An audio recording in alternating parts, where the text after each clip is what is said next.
हरे कृष्णा। आप सभी को पुत्रदा एकादशी की हार्दिक शुभकामनाएं। आज के हमारे इस वीडियो में आप श्रवण करेंगे पुत्रदा एकादशी की पावन कथा। प्रेम से बोलिए श्री हरि भगवान विष्णु की जय। युधिष्ठिर कहने लगे, हे भगवान, मैंने श्रावण माह के कृष्ण पक्ष की कामिका एकादशी का सविस्तार वर्णन सुना। अब आप मुझे श्रावण शुक्ल एकादशी का क्या नाम है, व्रत करने की विधि तथा इसका महात्म्य कृपा करके कहिए। मधुसूदन कहने लगे कि इस एकादशी का नाम पुत्रदा एकादशी है। इस एकादशी को पवित्र एकादशी भी कहा जाता है। पुत्रदा एकादशी व्रत करने वाले व्यक्ति को पूजा के बाद श्रावण पुत्रदा एकादशी व्रत की कथा जरूर सुननी चाहिए। ऐसे करने से व्रत पूर्ण होता है और मनोकामनाएं भी पूर्ण होती है। अब आप ध्यान पूर्वक इसकी कथा सुनिए। इसके सुनने मात्र से ही वाजपेयी यज्ञ का फल प्राप्त होता है। द्वापर युग के आरंभ में महिष्मती नाम की एक नगरी थी, जिसमें महिजित नाम का राजा राज्य करता था। लेकिन पुत्रहीन होने के कारण राजा को राज्य सुखदायक नहीं लगता था। उसका मानना था कि जिसके संतान ना हो उसके लिए यह लोक और परलोक दोनों ही दुखदायक होते हैं। पुत्र सुख की प्राप्ति के लिए राजा ने अनेक उपाय किए, परंतु राजा को पुत्र की प्राप्ति नहीं हुई।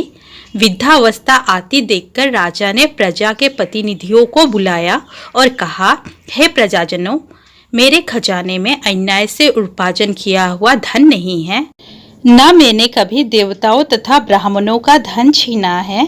किसी दूसरे की धरोहर भी मैंने नहीं ली। प्रजा को पुत्र के समान पालता रहा। मैं अपराधियों को पुत्र तथा बांधवों की तरह दंड देता रहा। कभी किसी से घृणा नहीं की, सबको समान माना है। सज्जनों की सदा पूजा करता हूँ। इस प्रकार धर्म युक्त राज्य करते हुए भी मेरे पुत्र नहीं हैं, सो मैं अत्यंत दुख पा रहा हूँ। इसका क्या कारण है? राजा महिजित की इस बात को विचारने के लिए मंत्री तथा प्रजा के प्रतिनिधि वन को गए। वहाँ बड़े बड़े ऋषि मुनियों के दर्शन किए। राजा के पुत्र कामना की पूर्ति के लिए किसी श्रेष्ठ तपस्वी मुनि को देखते फिरते रहे। तब एक दिन एक आश्रम में उन्होंने एक अत्यंत वयोवृद्ध, धर्म के ज्ञाता, बड़े तपस्वी, परमात्मा में मन लगाए हुए, निराहार, जितेंद्रिय, जितात्मा, जित क्रोध, सनातन धर्म के गुण तत्वों को जानने वाले, समस्त शास्त्रों के ज्ञाता महात्मा लोमस मुनि को देखा, जिनका कल्प के व्यतीत होने पर एक रोम गिरता था। सबने जाकर ऋषि को प्रणाम किया। उन लोगों को देखकर मुनि ने पूछा कि आप लोग किस कारण से आए हैं? निसंदेह मैं आप लोगों का हित करूंगा। मेरा जन्म केवल दूसरों के उपकार के लिए ही हुआ है, इसमें संदेह मत करो। लोमस ऋषि के ऐसे वचन सुनकर सब लोग बोले, हे महर्षि, आप हमारी बात जानने में ब्रह्मा से भी अधिक समर्थ हैं। अतः आप हमारे इस संदेह को दूर कीजिए।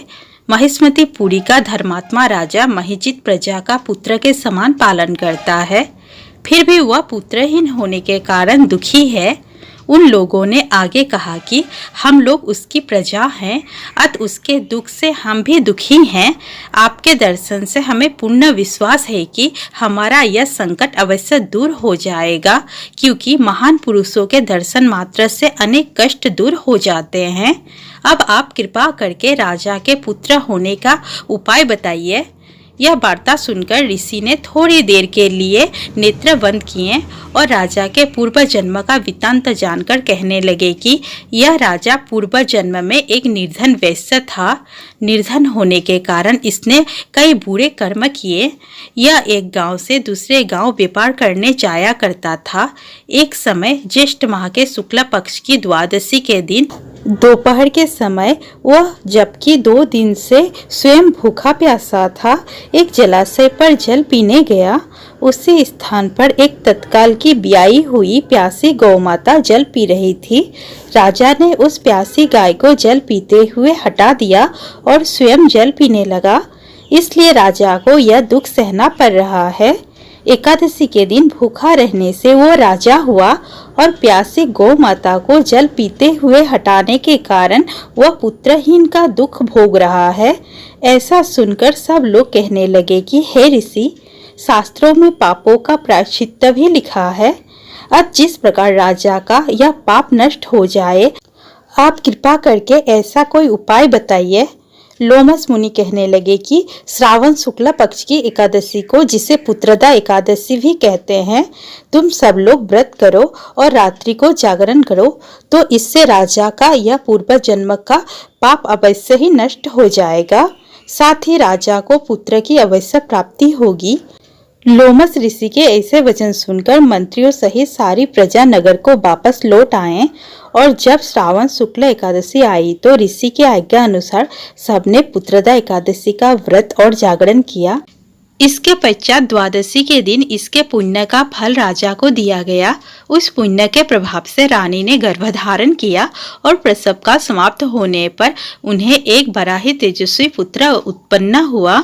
इसलिए हे राजन, इस श्रावण शुक्ल एकादशी का नाम पुत्रदा पड़ा। अत संतान सुख की इच्छा रखने वाले इस व्रत को अवश्य करें। इसके महात्म्य को सुनने से मनुष्य सब पापों से मुक्त हो जाता है और इस लोक में संतान सुख भोग कर परलोक में स्वर्ग प्राप्त होता है। प्रेम से बोलिए श्री हरि भगवान विष्णु की जय, एकादशी माता की जय। दोस्तों, वीडियो अच्छा लगा हो तो प्लीज़ वीडियो को लाइक, शेयर और चैनल को सब्सक्राइब करना ना भूलें। धन्यवाद।